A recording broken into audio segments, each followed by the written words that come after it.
Now, protesters are once again gathering in the Thai capital, Bangkok. Thousands of people have been rallying in defiance of a government ban. Dozens have been arrested. They're calling for the Prime Minister to stand down, reform of the monarchy and a new constitution. Police warn they'll respond to any acts of violence. Tony Cheng is live for us from Bangkok. So, Tony, looking at the pictures we've got going on here, it doesn't look like authorities have succeeded in stopping people from coming out, right? No, absolutely not. And once again, it's another day, another protest here in Bangkok.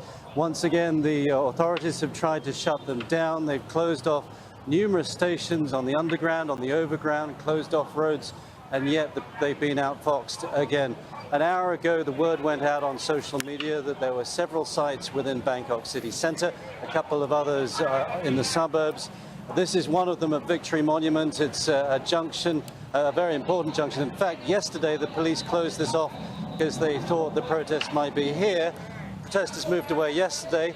Today it was open. Today the protesters have come here. So it seems that the authorities, the police are not being very successful in their efforts to shut this down, and that the protesters are not being deterred by the threats of arrest and the emergency decree.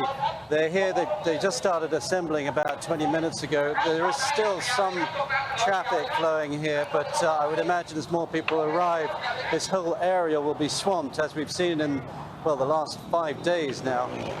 And one wonders what the authorities are going to do. Talking about what the authorities might do, we understand the police have been talking. What more are they vowing to do to stop people coming out? Yeah, they held a press conference earlier today to stress that anyone found at these protest sites would be arrested and charged.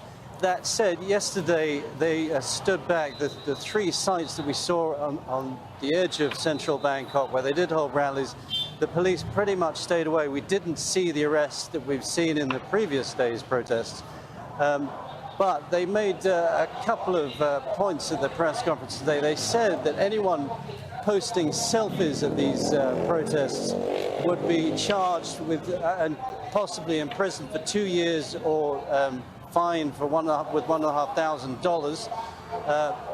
Those are crimes under the new emergency decrees. They also said anyone found to be spreading or sharing so-called fake news, and I think we know how flexible that term can be used, will be liable for the same. So they're threatening a lot, but one wonders at this stage whether they can effectively close these protests down. There is an awful lot of momentum gathering here. We are still seeing tens of thousands of people showing up on a daily basis, and the authorities really seem to be powerless to stop them. All right, thanks so much. Tony Cheng there in Bangkok.